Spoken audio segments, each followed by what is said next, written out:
Good afternoon, everyone, and welcome to Back to Life Academy Live, where we are creating happier, healthier, and wealthier individuals and businesses. My name is Giovanna Garcia-Pons, and I specialize in your health, mindset, and transforming your life. And I'm also the co founder and president of Back to Life Academy. And I am Kristen Erickson, president, founder, CEO, as well of Back to Life Academy. We are so excited to have you all here today. Giovanna and I are really passionate about creating happier, healthier, wealthier individuals and businesses. I specialize in finance to fitness, making you break through those barriers that are creating limitations on your life. We are ready to go. At Back to Life Academy, our sole purpose is to bring you a platform to allow you access into the journeys of those who are at the top of their game. There is no exception as to who our guest is today. He is a man of many titles, but I will simply put it as he is a world renowned athlete. He is a family man, a man of God, and an entrepreneur. So please allow us to welcome Mr. Emmitt Smith. Yes. Hi, Hello. Emmitt. Hello, ladies. How are you doing? We are fantastic. Emmitt, thank you so much from the bottom of our hearts. Truly, this is such a special occurrence to have you on our show. How are you? And first off, I really want to ask you, I know you have an incredible event coming up called Real Estate Domination in Las Vegas. Tell us a little bit about that, because I know you're passionate about it. Yeah, it's not my event. I'm speaking out there in Vegas. We definitely have a couple things going on. I'm speaking, number one. Number two, in the business world, I'm actually launching my very first restaurant in Vegas on the Strip. And so I'll be doing that coming up this fall. We're in the process of going through all the permitting and licensing and everything for the liquor license. Got my chef and everything else. The design is already put together. Now it's just a matter of just putting the materials inside of the restaurant itself. The restaurant will be located on the Strip, right across from the Wynn and Palazzo, right in front of Fashion Show Mall. And so we have two levels, about 35,000 square feet. Inside the restaurant is probably about a good 15 to 20,000 square feet. So we have a deck with big screens and everything else. So we'll be able to have watch parties, performances, musical performances, all kinds of things on the top, and enjoy the restaurant as well. It is a steakhouse, seafood house as well. So we having sushi and everything else, and you probably will be able to get some of the best drinks right there at that location. So What's the name of your restaurant? the name of it, I'll give you two guesses, and the first one doesn't count. Number 22. Nope. Oh, It's Emmitt's. So, There you go. so yes, I actually put my name on it, and so I got a great chef out of California, out of Laguna Beach, named Chef Rainer, and his staff does a very good job. We went through a menu tasting about 2 weeks ago, and the food was phenomenal.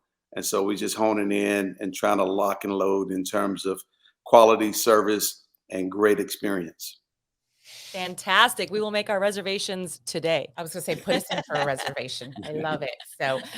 So listen, I really want to dig into our main discussion here to really bring value to our audiences. And, one of the goals that we have at Back to Life Academy is to remind everyone that they're not alone in their journeys. And what does that mean is that we have all faced our challenges, obstacles, mistakes along the way. So what I'd like to do is just really dig into this and talk a little bit about you and your experience and talk about challenges, right? With the success that you have achieved, it hasn't come easy. And Right. most people see you at the top and say, wow, he did it and it's great, but they kind of forget about that journey. So in talking about challenges, maybe tell us about a time when, you did kind of feel like throwing in the towel. How did you push through that, right? How were you able, what was the driving force to push you through that when that kept you going? Well, I like to tell people all the time, it is a process, and you're absolutely correct. Even professional athletes, even professional entrepreneurs and business people, we all have our own personal challenges, our business challenges, and life challenges themselves. But it is a process. And once you understand that it is a process, you just have to figure out what the process is, where you are in the process, and how much further you have to go to get on the other side of the process. I like to use a biblical term: weeping may endure for a night, but joy cometh in the morning. That means that I'm going through the process of weeping. That means I'm hurting. I'm dealing with something. I also have challenges that does not feel good and may not be normal in the context of someone else's life, but normal in my life. Because challenges are personal and not necessarily scope or everybody else's challenges, but they're your personal challenges. And so going through the challenges, you learn how to persevere. And I like to tell my kids this all the time. We all have a library of life. What does that mean? That means that we all have overcome some kind of challenge throughout our life.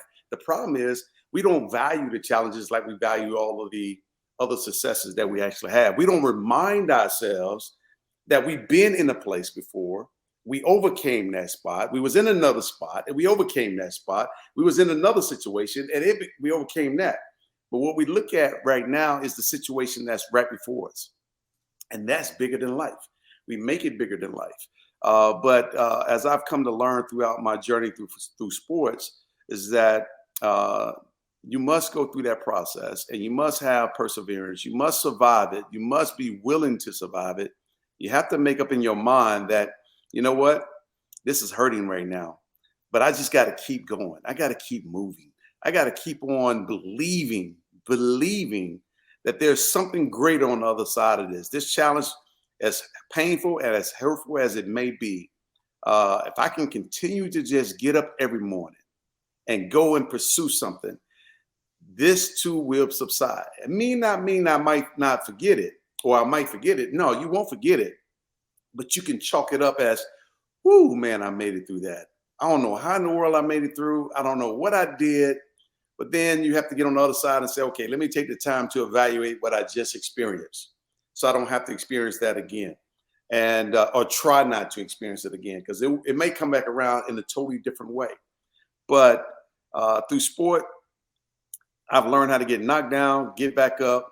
I learned how to get hit by bigger guys. I learned how to run through bigger guys. I learned how to maneuver my way around business situations and understanding how to find a snake in the woodpile to reduce my ultimate goal. And that is to be the best version of myself.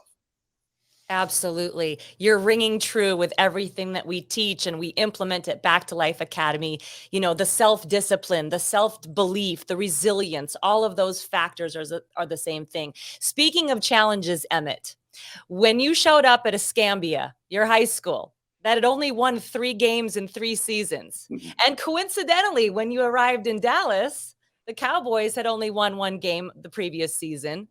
Okay. So what is it that allowed you to take not 1, but 2 teams from last to first and from worst to best? Well, we talk about the word belief. My high school coach, Dwight Thomas, was a very disciplinary man, had a vision for what he envisioned for his team. Not only that, but his players.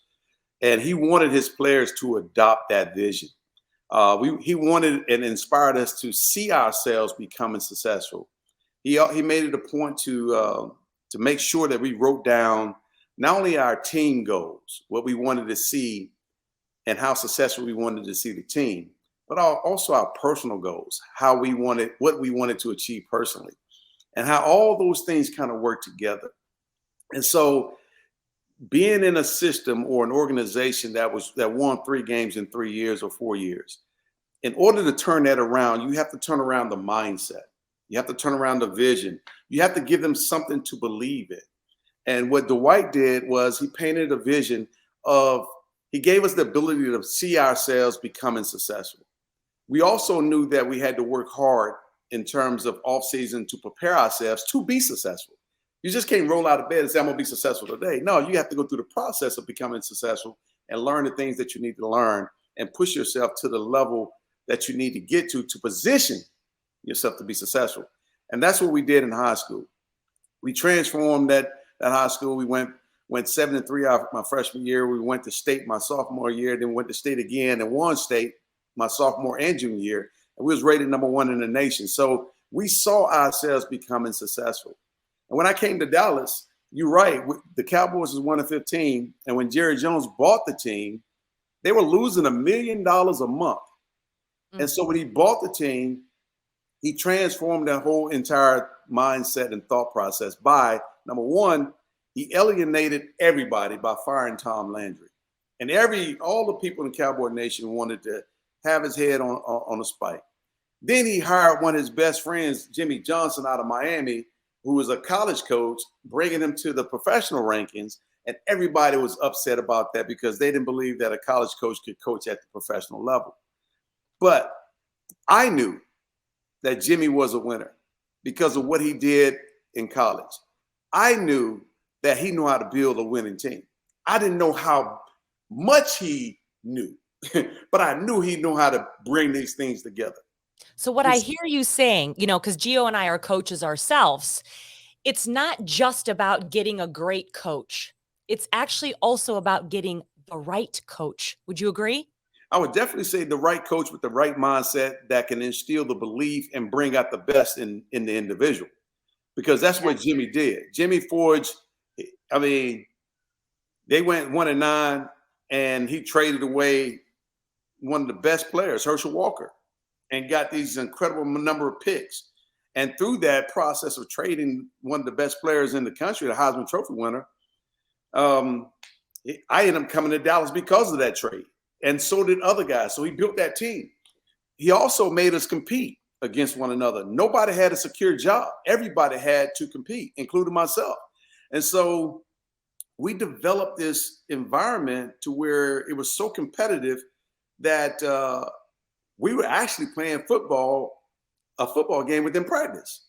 And so when it came down to game times, we were well prepared. Now, it took a couple of years for that to take place, but once it took shape, not only did we win one Super Bowl, but we won 2 Super Bowls back to back.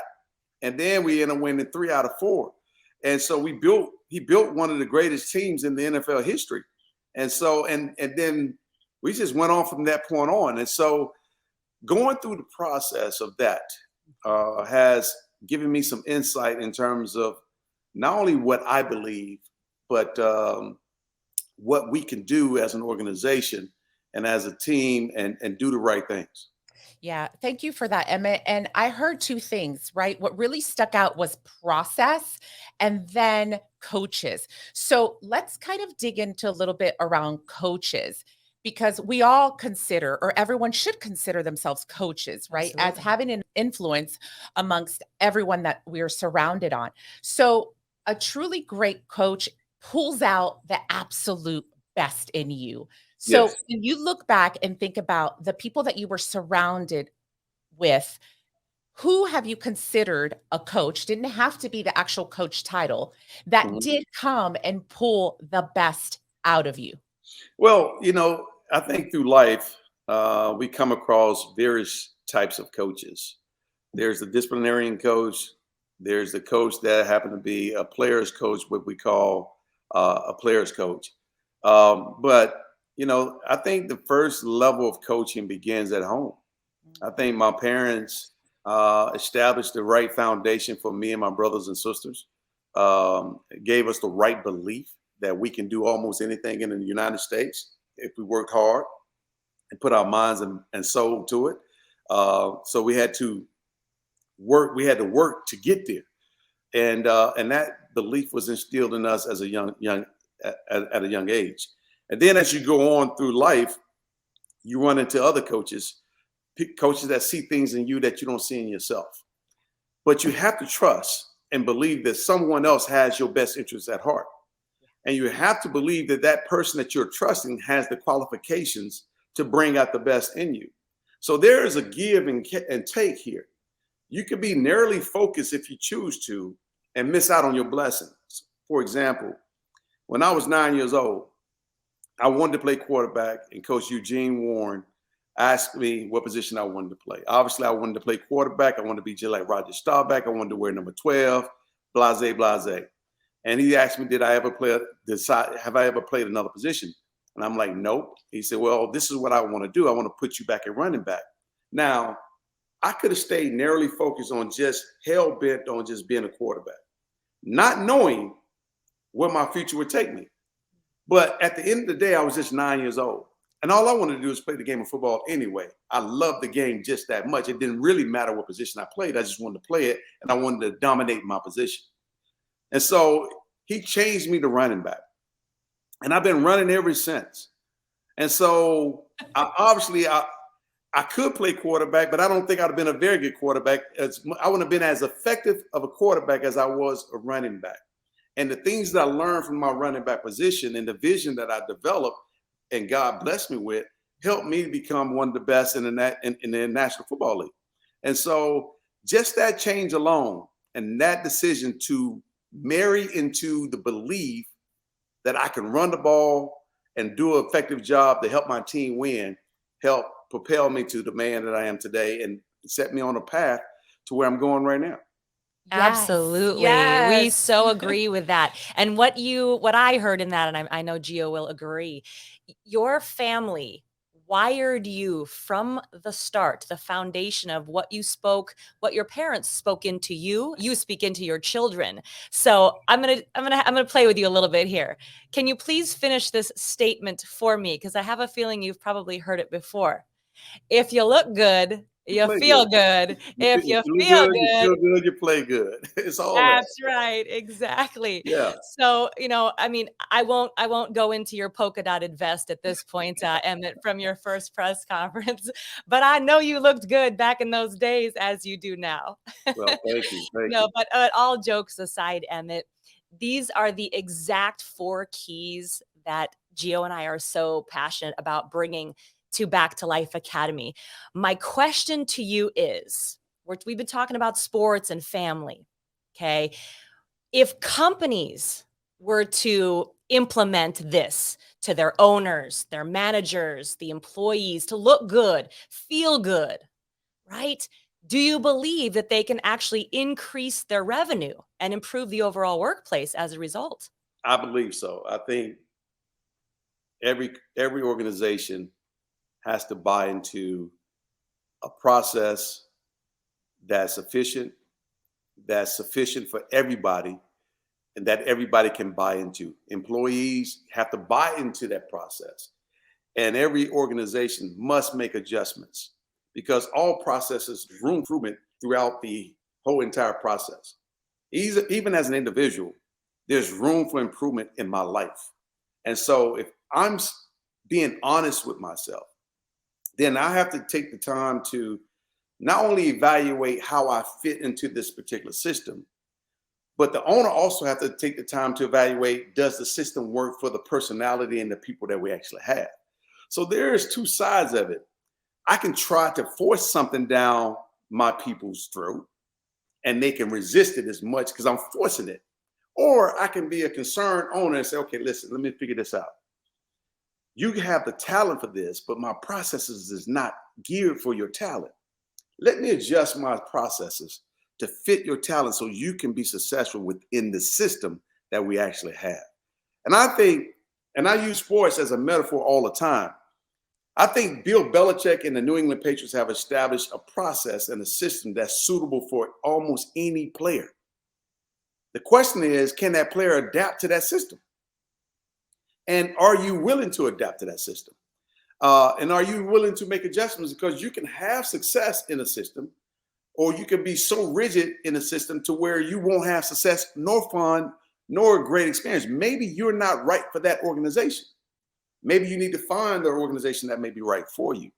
But as business owners, it is incumbent on us to not only establish what we believe is the right process and the right system for our employees, but also to get feedback and to do self-evaluations throughout the whole entire chain so we can make the appropriate adjustments where necessary and give our folks the best chance to be successful. Because if they're successful, then in turn, we will be successful as owners. Absolutely. Thank you for that. Absolutely. Thank you. Always comes down to, being open to self-awareness and open to the opportunities of how you can better yourself. So thank you so much for that. So thank you. So at this moment, right, we have an additional guest that we want to bring on, and he's a very special guest, actually a local pillar of Miami. He's actually the CEO and president of Coral Gables Chamber, and I wanted to bring him on for a little treat because I'm going to say it, and I know you've heard this before, but he is your number biggest. one fan. Yes, your biggest fan. So, Mark Trowbridge, come on in. Well, thank you very much, Emmitt. Let me tell you, this is an amazing moment. When I reconnected with Gio a couple of years ago and we started talking about our lives and intersections, and she shared with me, oh, well, I have a Gator connection like you have a Gator connection. And I'm like, all right, lay it on me. And she goes, Emmitt Smith. I go, talk to me. And, first of all, it's a pleasure to hear you talking about your journey, talk about your process, talk about you as a player. And I love that you talked about Escambia and the Cowboys. Now we get to talk a little bit about orange and blue here, Florida Gators. Right. But what I'll share with you is, as a chamber leader, we love hearing from entrepreneurs like yourself. And I'm so proud of what you're going to be doing in Las Vegas. The hardest business to open, as I'm sure you well know, is a restaurant. And so congratulations to you. And doing it in a city like Las Vegas, I'm sure is even a little more challenging. But we are sending you tremendous wishes. And of course, join your local chamber out there so they can give you a lot of love and support. But I'm going to do a little quick quiz for you. And I want the ladies to participate. You're going to know this, but I started at UF in 1986. I mean, you're older than you. You started in the fall of 87. Mm-hmm. Ladies, do you know what game, what team he began his career as a starter? He had played the week before against Tulsa and had an amazing game, which is when Galen Hall went, what am I doing? And he was a starter the third week for this team. Any idea? Come Mark, on, you got an me. SEC team. Stumped. All right. Alabama. Now, Bama. Florida has got Alabama's number a few times, but not a lot. But we had it in that day because of Emmitt Smith. Emmitt, do you remember how many yards you rushed for? Yes, sir.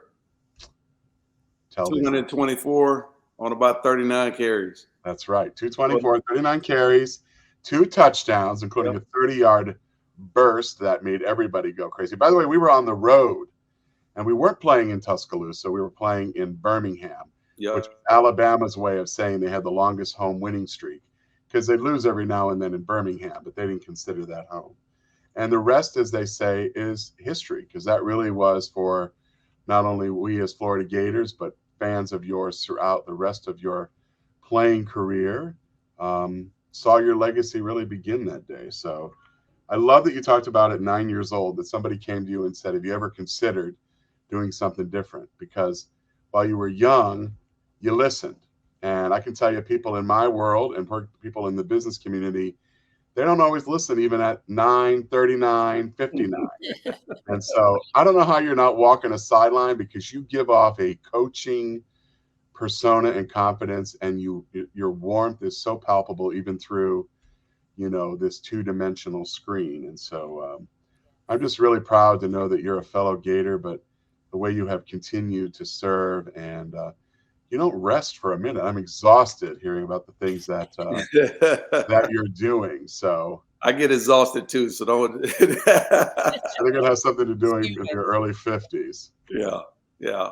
So, ladies, with what you're doing in the Back2Life Academy and having folks like Emmitt come on and be a resource to you, I think you're well on your way to great success with the Academy. But I think even more than that is that you have somebody here in front of you who will also talk to you about missteps and miscues and challenges. And I love how you talk about even saying that to your children, that the greatest, opportunity you have is to really value those challenges. And I think sometimes people see those as, stealing energy versus potentially giving energy. And so what is giving you energy right now, I wonder? What's giving me energy right now is trying to maximize my true potential as long as I possibly can. Yeah. I love being a father. I love providing for my family. I love to see them all do well and have their own level of success. And for me, I enjoy winning. I love Yes. winning. I do. There's no doubt about it. I love winning. I am very competitive in that way. And so, and I like to see quality people do quality things for a lot of folks that's looking and striving to do great things. I mean, people are looking for inspiration any which way that they can find it. Agreed. And oftentimes they don't believe that they are inspirations to someone around them. So I like to tell folks all the time, this is not just an Emmitt Smith show or Kristen or Giovanna. This is not just on us. Everybody has a role to play in this life that we actually have in this human race. And so the question is, what role are you playing? Are you adding to it or are you taking away? And you have to figure out which side of the fence you really want to be on. Emmett, I really appreciate you saying that, because what I'm hearing is, I love the acronym HOPE, helping one person every day. Because your struggles, all of our struggles, the stories that we have, if we share those with others, it can give, even if it's just that one person, helping them out that day. It was that interview, it was that podcast, it was that speech on stage that pushed somebody to say, okay, enough is enough. I have to break through this. It's my turn to be the best version of myself that I can be. So I thank you so much for your words, Emmitt, because you are the epitome of that. At times in your life, on the field or off the field, I'm sure there was times when you did feel like throwing in the towel, but Yeah. you Oh, just yeah. knew that you're going to inspire someone else one day. And now, by you speaking of it, and all of us speaking about our troubles, you're going to give someone hope. And I think in a world today, that's what we need the most. Yeah, no doubt. I mean, I had someone give me hope at one time. I mean, even when I hurt my ankle in 96, 97, I severely hurt my ankle.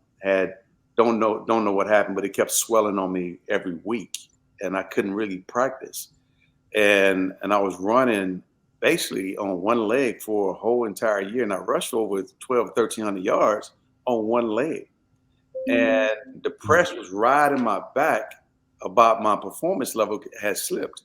Well, Thanksgiving rolls around, and the doctor's been evaluating my ankle for the whole entire season. After every game, they look at it, ice and stents. And then after things, they said, "Well, you might have to have surgery. You might have to go in and clean it up." And so, season ended. I flew to New York and found out I had to have surgery, and I had bone spurs, and I had one of the biggest bone spurs broke off in my ankle, which limited my range of motion both ways. So and he said I should have been in 6 weeks ago or 7 weeks ago, or when I actually hurt it. So, but I was playing on a bum leg. No one really knew. But during the course of that season, I went through a state of depression because I got sick and tired of hearing all this negative news about me and people saying these negative things about me that I believe in my mind was not true. They didn't know the scope of my injury, didn't know the severity of the injury, and hell, I didn't even know what was going on. And so there was no answers.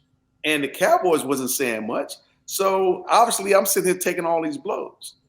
Well, once I got my ankle fixed, I went back out and I started having a heck of a year. And started doing what I was supposed to do. But it didn't feel good at the time. And the guy that helped me get through that, he was in the tub as much as I was that whole entire season. Mark Tournay, my left tackle, late Mark Tournay. He passed away. But he used to call me Lil E. He used to say, "Lil E, hang in there, buddy.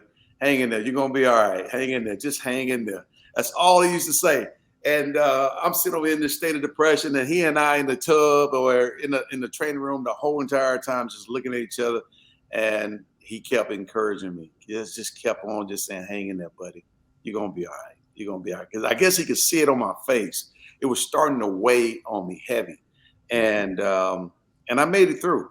Once I got on the other side of it, two things happened. a negative situation turned into a positive situation. Because then I was able to see who was for me and who was not. I was able to see who supported me and who didn't. I was able to see who was really close to me because they really wanted to be close to me because they cared for me, or they was just trying to ride along with me. So going through things sometimes have a blessing if we can just find the blessing within it. There's one in every storm. You just got to find the blessing. It's the lesson or the blessing. Exactly right. Absolutely. So relatable. So Mark, go ahead. I'm going to give you just a few, one last minute. If you want to just either ask or say anything else. Are they trying to kick you out? Can you feel it? Who is with you? Who is not with you? Love you, Mark. Love you. So I love that you're open about loving to win. How would you define winning today for you versus when you were playing at the highest level? Winning today for me would be, I'm in the real estate business. I have a construction company as well. And as you heard, we opened up the restaurant in Vegas. And I have a NASCAR team, Xfinity team. And so I do a lot of different things. So winning to me from a real estate standpoint is actually helping transform a community. We just did about a 35,000 square foot facility down in South Dallas where we brought in workforce development organizations, other organizations to create jobs, to help create jobs and get people educated on what's the next thing that's about to hit, so they can be ready for the next wave of opportunity. To me, having that type of impact on the community is life-changing and is worth the effort. Right. So that's the real outcomes. You see those outcomes. Yeah. I love outcomes. Outside of that, everybody's just talking a good game and not actually executing against anything. Right. I mean, you hear a lot about diversity, equity, inclusion right now. How is diversity, equity, inclusion actually being implemented through your whole entire process? I was just speaking up in Washington, D.C. about 2 weeks ago with the highway transportation system and all those kind of folks, and they were talking about stress testing. And stress testing is something that every organization must go through to make sure that the processes that you're implementing are the ones that truly work. The vision and the mission that you're trying to get accomplished is truly working against the stress test. Right. Don't just sit here and just accept your money, make your money, and be selfish and move on about your business and leave everything else raggedy. Make an impact because you have a chance to make an impact. And if you don't, shame on you. And I think your blessing won't be there long. Well, I appreciate that. I will leave you with two other thoughts. And one is that you gave one of my favorite Bible quotes, which is joy cometh in the morning. Today, getting to spend some time with you, joy has come to me in the afternoon. So thank you very, very much. And anytime you want to come down and visit us in Coral Gables, come back to the Sunshine State. You've got some old hurricane friends that are probably still hanging around the U down here that you played with professionally. Yeah. But you're welcome anytime. I think your message is wonderful. As a kid who grew up with a father who owned a number of restaurants, I know that it's hard work every single day, but you are not only up to the challenge, I think you're ringing the bell for it. So thank you for this opportunity. And ladies, thank you for the invitation. What a special afternoon for me. Mark, you are fantastic. Thank We you. really appreciate it. Before we all go, one last thing. Emmitt and Mark, I'll pose this to both of you. If you were only able to leave one last message to the world, like this was it, to make literally the ultimate impact in the lives of people to come, getting them through those paralyzing fears that everybody goes through at one point. If you were to leave one last message to help that one person today, what would that message be? I'll let the Hall of Famer go first. I'll let you go. All right. So for me, it's very simple. Be authentic. I think one of the things that we struggle in our lives is that we oftentimes come into contact with folks, and Emmitt mentioned this so beautifully about, his injury and coming back and finding out who was really with him and not. But that authenticity, one, I think it puts you in the same space with that person. You can be open and honest. And we're in a day and age right now where we need to talk more openly and honestly. We have a lot of mental health issues out there that extend beyond our families and into our workforce. And if we're not present and authentic, then I think, we're not serving each other as we should. Thank you, Mark. Yes. I would say that that was well said, Mark, in terms of being authentic. I would just say for me, I think I found my greatest joy in giving because I have the ability to give. When I do things, I do them because I'm passionate about them and I believe in them. Because I'm an outcome kind of guy. I don't want to start something without finishing it. And so I would just say you have to be passionate about whatever it is that you're doing. Outside of that, you're just swinging at straws and trying to figure out what lands and what catches. If you don't have the passion for whatever it is that you're trying to get accomplished, you will quit very easily and you will find yourself quitting often. But you got to find something to be passionate about, and it has to go beyond yourself. In the game of sports or football, I was passionate about the game itself. So therefore, I had to be passionate about my teammates and everything else. And in the process of learning how to become a good teammate, how to become a leader, I had to be taught. I had to learn. I had to give of myself and had to reduce myself in a way to where when I say reduce, I don't mean make myself small. I mean, just check my ego so I can learn truly what I need to learn. And I think oftentimes we all walk around and allowing our egos to lead our direction. And we don't seek help. We don't seek wisdom. We don't seek advice because we think we have it all together. I've come to learn we don't have it all together. I may have on great looking clothes. I may look good, but underneath I could be rotten as all get out. But at the end of the day, passion will pull and push either that evil spirit out, or you would just push that evil spirit to the forefront and everybody would see it. People know who you are by the fruit that you bear. Amen. And the life that you give. So true. Amen. Wow. Thank you, Emmitt. That was an amazing close. So with that, you have set the bar so high for the continuation of us to bring on those who are at the top of their game, just like you. Good luck. I know. I was like, thanks a lot, Mark. I'm going to need your help, buddy. Oh no, I'm leaving it there. It's true because honestly, you have hit on so many aspects of what we are trying to teach and get out there. And it's really that main message of you're not alone in this journey. Reach out. We all face the same challenges, obstacles. We make mistakes and we do not do it alone. So again, I am so grateful for your time. Thank you. Thank you very much. Thank you, Mark. Again, we're here to make an impact through Back to Life Academy and bridging that gap between fear and faith. So we're here for you anytime. Thank you, Mark. Thank you, Emmitt. And please, can you both let us know where we can drive some of the proceeds from Back to Life Academy to the things that you are passionate about, whether that's a charity or, donating our time. It's so needed in this world. And Giovanna and I are just as passionate as you are to help that one person today. Well, I would just say keep it in your community because, I have a number of resources around here that has helped me and have been helping me and continues to help. And so, I would just say whatever you're doing for your community, keep it going and we can make it reciprocal down the road. But thank you, ladies, for having me. Mark, it's a pleasure meeting you, my friend.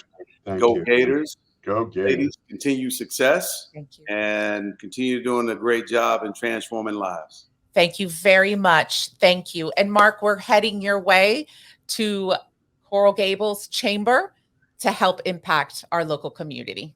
Thank you. We're looking forward to that.